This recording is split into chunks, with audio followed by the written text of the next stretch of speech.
विचित्र प्राणी है। वैसे विचित्र प्राणी है कि उनके पिताजी आरजेडी पर उंगली उठाते हैं और ये आरजेडी का समर्थन करते हैं। तो ऐसे लोग कब क्या कहेंगे क्या करेंगे ये लोग जानते हैं ना। जनता को पता नहीं, हमारे मन में घुसे होंगे कि जानते होंगे कि हम क्या किया नहीं किया। कोई लिखित सबूत है तो लेकर आए कि हमने कुछ किया है नहीं किया। ये रोक लगा भी है कि नहीं लगा, हमको तो ये भी नहीं पता है कि ये क्षेत्र का ज्वलंत मुद्दा है, इसको कहाँ होल्ड करके रखा गया। तो जो ठेकेदार थे उन्होंने कहा कि जो जिस टेक्नोलॉजी और जिस मशीन के साथ उसको बनाना है वो मशीन उनके पास उस समय था नहीं। पूर्व में रानी सागर में मारपीट हुई थी, आप भी गए थे। विधायक राहुल तिवारी ये कह रहे हैं कि राजनीतिक मैले लेने के लिए गए थे। अब देखिए वो क्या कहेंगे नहीं कहेंगे वो वही जानते। विचित्र प्राणी है। वैसे विचित्र प्राणी है कि उनके पिताजी आरजेडी पर उंगली उठाते हैं और ये आरजेडी का समर्थन करते हैं। तो ऐसे लोग कब क्या कहेंगे क्या करेंगे ये लोग जानते हैं ना। जनता को कुछ इंटरेस्ट है ना हम लोग को उनसे कोई इंटरेस्ट है। और जहाँ तक बात है रानी सागर या जो भी गांव में जहाँ भी लोगों को सताया जाएगा, जहाँ भी लोगों को परेशान किया जाएगा, वहाँ पर हम बिना किसी नफ़ा नुकसान के सोचे हुए वहाँ पर हम उन लोगों के साथ खड़े रहेंगे। एक और सवाल है कि सरना में चेक डैम बन रहा था और आरोप लगा रहे कि किसी के कहने पे आप ही उसको रुकवा दिए। पता नहीं, हमारे मन में घुसे होंगे कि जानते होंगे कि हम क्या किया नहीं किया।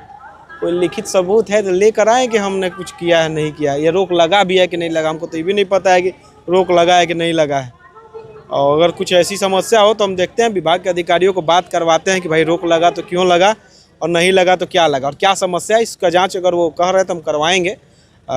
लेकिन अभी तक मुझे उसकी जानकारी नहीं कि वास्तविकता वहाँ है क्या, काम चल रहा है कि नहीं चल रहा है, इसकी भी जानकारी मुझे अभी नहीं है फिलहाल। ये जो सड़क है बनाही रोड है अभी तक काम नहीं लगा। देखिए बनाही सड़क के लिए हम बता रहे हैं आपको, बनाही सड़क के लिए हमने उस विभाग के जो एग्जीक्यूटिव है उनको और जिस ठेकेदार को वो काम मिला है उनको, दोनों लोग को हम पिछले महीने में ही बुलवाए थे।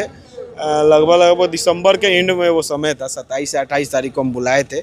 हमने उनसे पूछा कि भाई ये क्षेत्र का ज्वलंत मुद्दा है, इसको कहाँ होल्ड करके रखा गया। तो जो ठेकेदार थे उन्होंने कहा कि जो जिस टेक्नोलॉजी और जिस मशीन के साथ उसको बनाना है वो मशीन उनके पास उस समय था नहीं। लेकिन उन्होंने आश्वासन दिया कि 10-15 दिनों में हम इसको व्यवस्थित कर लेंगे और काम लगाएंगे। फिर हमने एग्जीक्यूटिव से पूछा कि भाई क्या समस्या आ रहा है, तो उन्होंने भी कहा कि मशीन की तो समस्या है ही, दूसरा उसका क्वालिटी जांच करने के लिए शायद NIT में गया हुआ है। कोई एक नई टेक्नोलॉजी के साथ वो रोड बन रहा है, उसमें जो क्वालिटी जांच है उसके लिए NIT में गया हुआ है। 1 सप्ताह का 10 दिन का टाइम लिए थे कि रिपोर्ट आ जा रहा है, उसके बाद वो हम काम लगाएंगे। ये दोनों ही पीरियड को गुजरे हुए 10 दिन हो गए हैं और 2-4 दिन हम देख लेते हैं। अगर ये काम नहीं लगता है 1 सप्ताह के अंदर तो इस सत्र में हम इस संदर्भ में सवाल भी उठाएंगे। एक मिसरौली है कि चुनाव में मिसरौली गांव ने जी जान झोंक दिया चुनाव जितवाने के लिए। आज भी जो सड़क है बदहाली से गुजर, इसके लिए तो हम पहले ही बोल चुके हैं, वो उसका काम हो गया है। ठेकेदार चूँकि वो बीच में टेम्परेचर, मौसम का जो टेम्परेचर था अप डाउन हो रहा था, इसके मटेरियल ख़राब होने का डर था, इसलिए वो ठेकेदार वहाँ काम नहीं लगा रहे थे। हमने उनको कह दिया है, उम्मीद है कि फरवरी माह में वो काम लग जाएगा।